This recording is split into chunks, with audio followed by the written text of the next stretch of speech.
I'm delighted to be with you here again. It's Mensah Oteh. I hope you're well.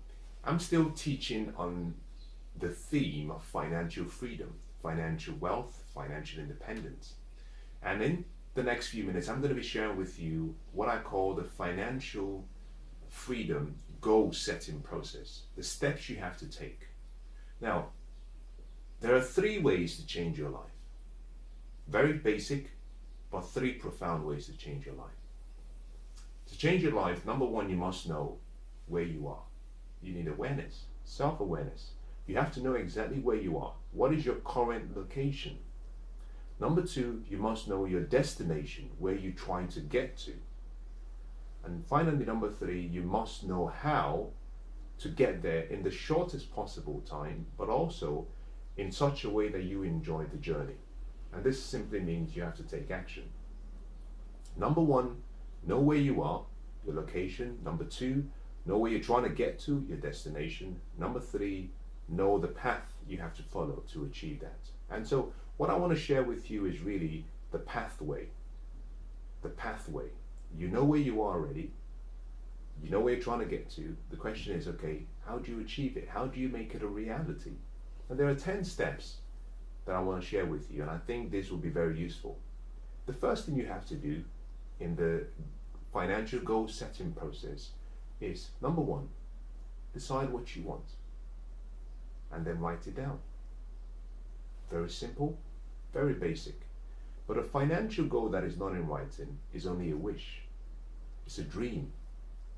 And your dreams will actually feel some level of disappointment if you can't convert them into reality.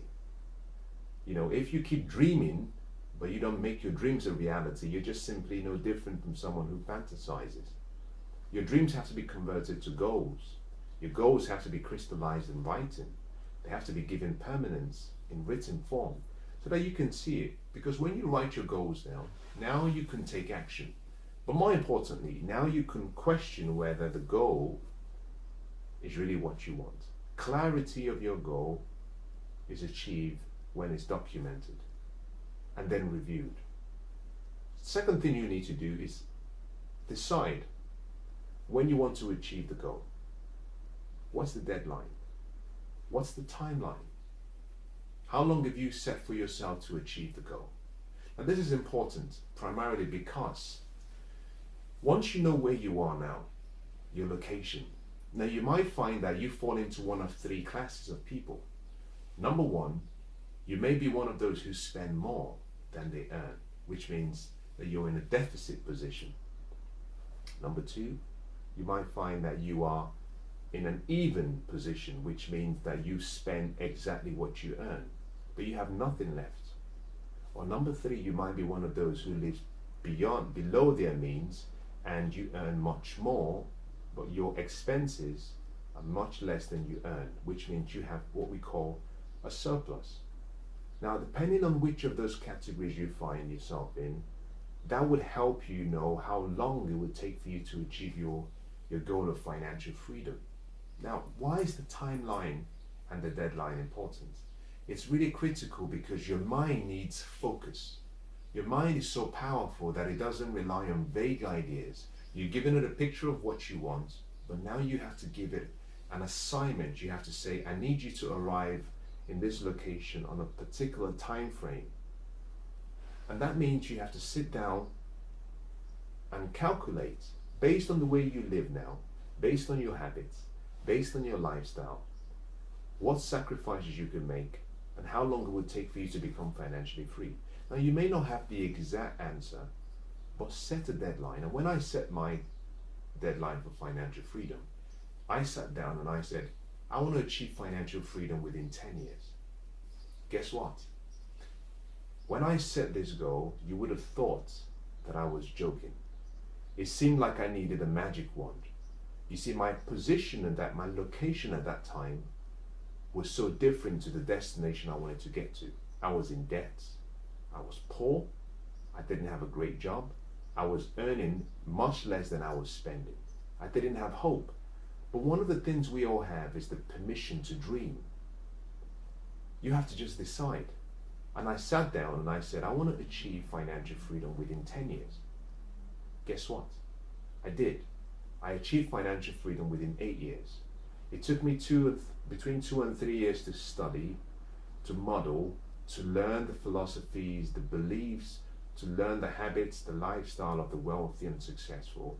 And then it took me less than 5 years from when I took action to achieve my dreams. But I had to start by setting a deadline. And guess what?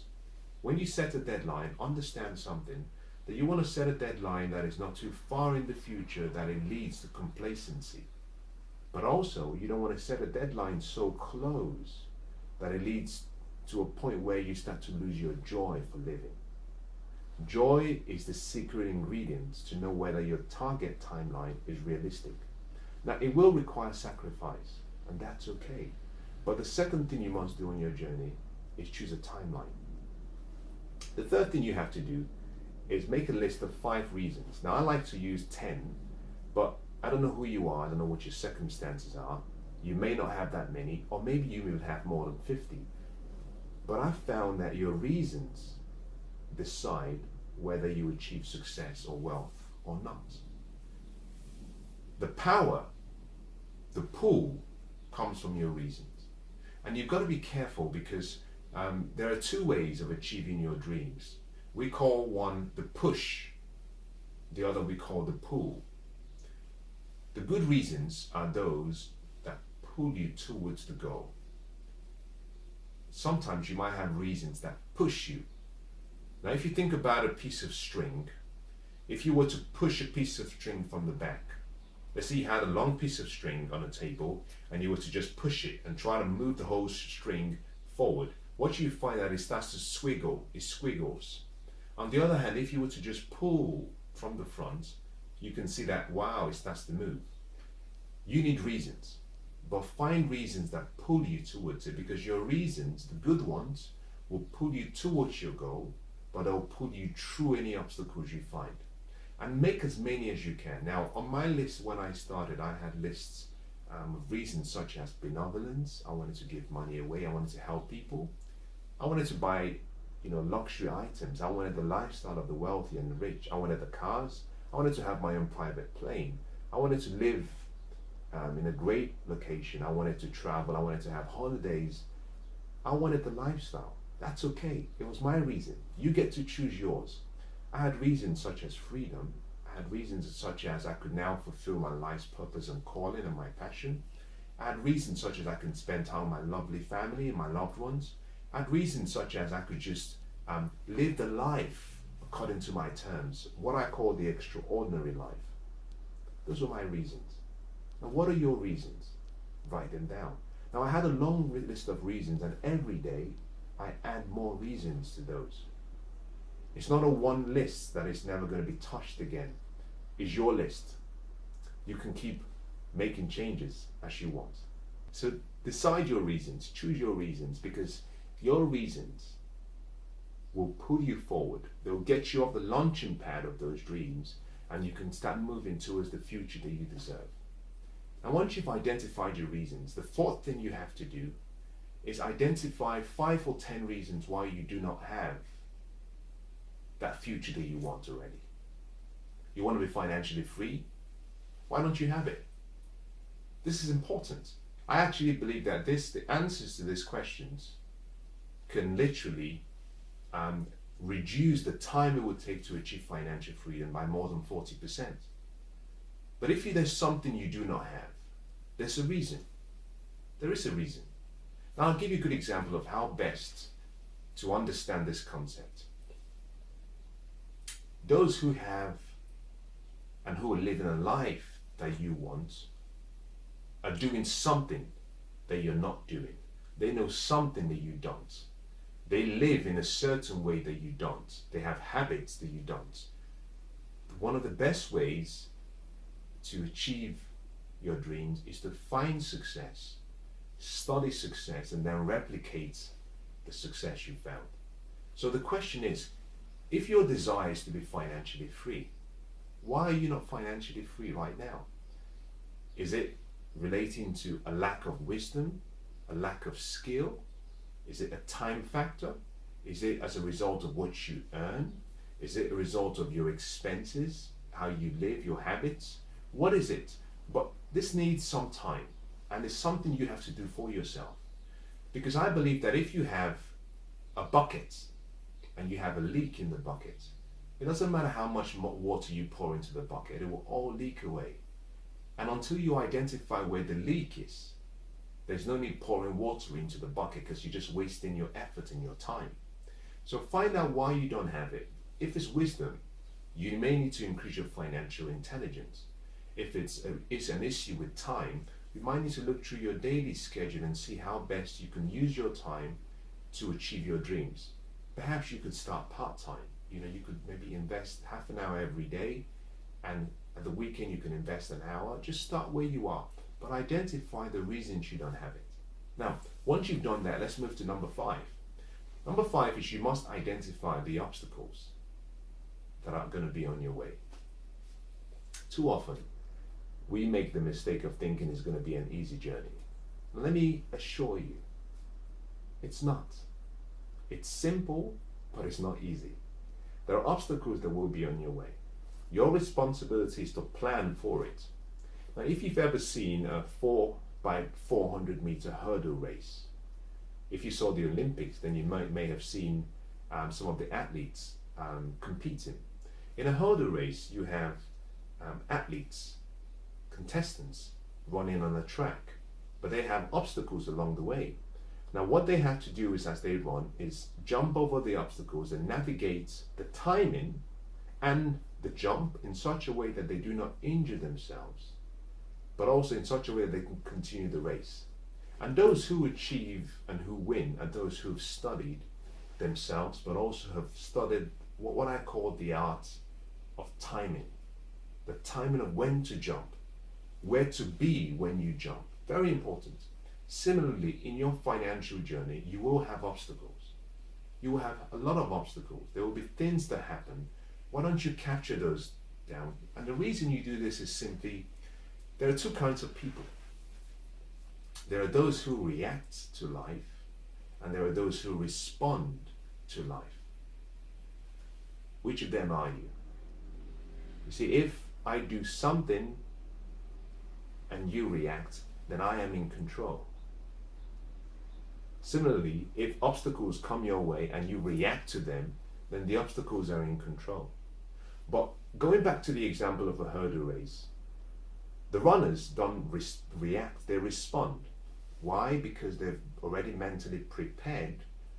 They know that there will be obstacles. So what they simply do is just run normally. When they get close to the obstacles, they jump. Similarly, you have to plan. Your obstacles, the reason you identify obstacles is so you can plan.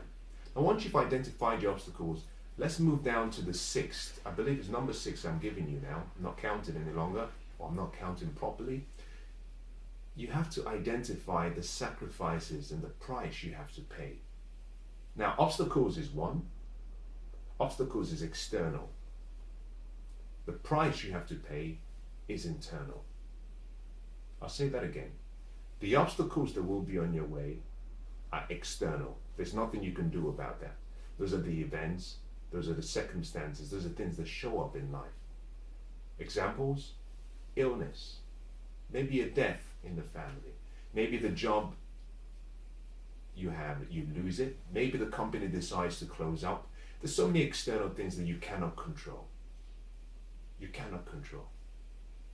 The price you have to pay, on the other hand, are within your control. That would have to do with things like sacrificing some of your time, investing that time in yourself, to study, to learn, to develop, to get smarter. That would involve sacrificing some of your money, investing that money in yourself so you can get better, so you can start to grow into the person you should be. That could also be you sacrificing some of the quality time you spend with your loved ones. You might say to your loved ones, listen, every day, I know I like to spend 2 hours with you guys, and I want to, but I need to take out 20 minutes from that 2 hours because I need to study. I'm trying to build a future for us, for freedom. When we're free, we can spend as many hours together. That is sacrifice. That requires commitments. That requires getting everybody on board. But you're going to have to sacrifice something. You see, success occurs as a result of the price you're willing to pay. To achieve wealth, to become financially free, you have to pay a price. The price must be paid in full, and the price must be paid in advance, and every single day the price must be paid. It's not something that you say, well, I'll pay at the end of the month. I'll do nothing for the next 30 days, and at the end of the month I'll pay. No. Success is leased. Wealth is on lease. You don't own wealth, you lease wealth. If you don't believe me, think about this. When you came into the world, you had nothing. You're going to accumulate all of the money in the world. When the time comes and you die, you're going to go with nothing. So you lease wealth. And every day, the lease is up for renewal. The price has to be paid every single day. Now, number 7 is quite interesting, but also, in my opinion, is something you have to carefully spend some great time in. Number 7 is now you have to plan and create a master plan for achieving wealth. What is a plan? A plan is so exciting. I love planning. Part of the reason I love planning is, 1 hour spent in planning can save you as much as 6 hours in execution. Let's make that more practical. Just imagine that you invested a month in planning your financial future. That could save you 6 months of execution and more, because it compounds. Planning is simply choosing the future you want, bringing the future into the present so you can start to take action in the present to get you to that destination. And there are 5 areas of your financial plan you must focus on. First, how do I create wealth? Number 2, very different from number 1, is how do I secure my wealth? Number 3, how do I protect my wealth? Now, protection of your wealth is different from security or creating a safety around your wealth. Because safety and security deals in 2 parts, the present and the future. In the present, you're dealing with how do I create a level of insurance for myself? Personal insurance, life insurance, public liability insurance if you have a business, to protect yourself so that when you start the journey, you have protection. So if something goes wrong, you're covered. Security and safety also deals with the future. And this is where you start to save into what we call your pension scheme. Set aside a certain amount of money that you can save through your pension scheme that gives you some security in the future. In the event that your investment goes wrong, you still need some savings, that's security. Protection is different from security.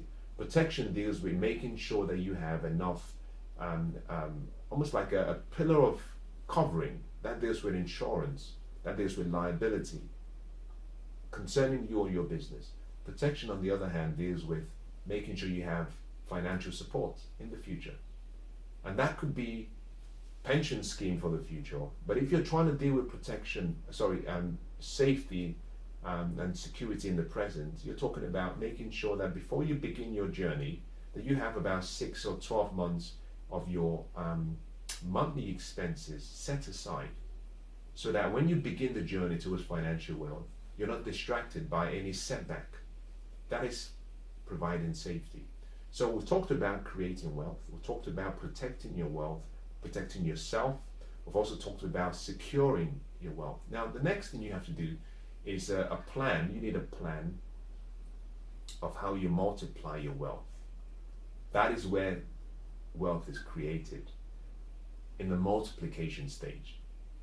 How do you take what you have and compound it? How do you take what you have and maximize it? And this is where you start to look at choosing the right investment vehicles or strategies. Do I use businesses? Do I invest in a business? Do I invest in real estate? Do I invest in paper assets? Do I invest in commodities? What do I invest in? Because every single investment strategy or vehicle offers a different level of control, a different level of protection, a different level of risk, but also provides a level of multiplication. Now, when you've done all of that, now you need a strategy of how you can share your wealth, because there is no greater feeling than your ability to help other people make their dreams a reality. You've got to give some of that wealth away. Now, that's your plan. Let's move quickly now to number 8. Once you have a plan, you need a strategy. You need a strategy. A strategy deals with the how. The plan deals with the what. You already have your vision. You have your plan. Now your strategy. You need to know how you're going to execute. You need to know how you're going to execute. Are you going to focus? Are you going to diversify? Are you going to go for multi-sources of levels and sources of income? How? Strategy. See, most people fail. They have a great vision. They have a great plan. They have a poor strategy. You need a strategy. Very important. You need a strategy. I cannot say this enough. Success is really created from a well-detailed plan and a vigorously executed strategy. You need a strategy. Number 9. When you've chosen your success, you've decided on your destination, you've decided what you want, now you must take that picture of the future, bring that picture into the present, and convert that future into daily habits. Why? If you're writing down, I want you to do something on your journal for me. I want you to draw 4 circles. On the top left, I want you to write down my life. On the top right, I want you to write down my year. On the bottom right, I want you to write down my month. On the bottom left, I want you to write down my day. You see, what you do daily decides what you become permanently. Your life is lived in a day. And so how you live your life in one day decides who you become. The key is to focus on executing one day and doing it well. If you can convert that future into daily habits and practice those habits every day with passion, with a lot of focus, and you seek to improve every day, what you find is true one day, repeated over 30 days, you have a month. 1 month, repeated over 12 months, you have a year. 1 year, repeated every single year, you have a life. So your future, your financial future is hidden in what you're doing every day. Not what you're going to do in the future, what you're doing every day. This means you sit down and you analyze your spending habits. You analyze how you use your time, how you use your resources, what you do. Do you review your progress? It's all hidden in what you do every day. Very important. Number 10. Number 10, and finally, you must schedule moments for what I call the 3 R's. Review, revise, reward yourself. I like this number 10. You need a point to review what you've done, and this has to happen daily. When a plane takes off from a destination to another destination, it has what we call course corrections. A plane is typically about 99% off course, but it has an onboard avionics system. It has access to the pilot's intelligence. It has access to the control towers, and through autopiloting, the plane will continue to correct its course, because as it flies, it will have some turbulence from the clouds, the wind, and it continues to correct itself because it knows its destination. Every day, you have to sit down and review what you've done every day and say, am I moving in the direction of my dreams? If the answer is no, correct. The 2 questions you must ask yourself every day. What did I do right? What could I do differently? The next day, take the feedback and improve. Daily improvement, you see, small daily improvements done consistently lead to an avalanche of great results. Number one, you must review. Number two, you must revise. The revising means you change your strategy, change your approach. Try something that doesn't work, change your approach. There's nothing as sad as doing the same thing over and over again, expecting a different outcome. We call that insanity. And many people are doing the same thing. You have a strategy for creating wealth that you've tried for 10 years and it hasn't worked. I'm not saying it's wrong, but is it time to just maybe change your approach, maybe correct course by 1%? Just a small, minor, very tiny minor correction could get you to the destination you want. But you must review, revise, change your strategy if you need to. Is your plan, is your strategy. The most important thing is the destination. Finally, the last R, you must reward yourself. You see, the financial journey is a long-term journey. It's not something that is done in 12 months. It's a journey of a lifetime. The journey of a lifetime will require consistent sacrifice, dedication, focus, and commitment. But you must remember that you have to reward yourself. You reward yourself by looking for periods and times to celebrate and live life and have fun. Have fun.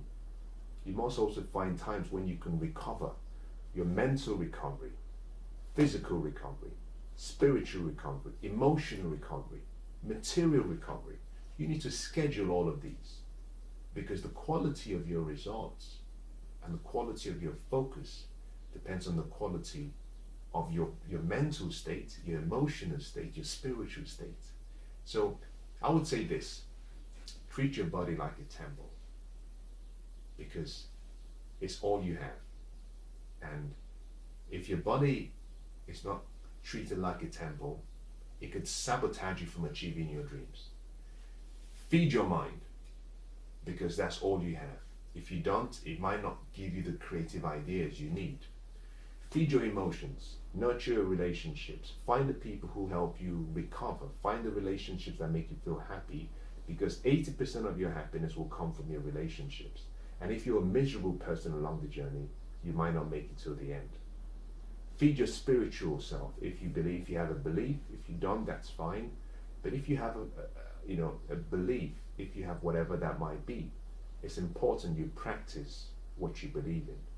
Because I believe, in my opinion, that we are what I call a trinity. I don't think we're humans, just humans having a spiritual experience. I believe that we are spiritual beings. We're having a human experience, a journey through life, and we have what we call an intellect or a soul.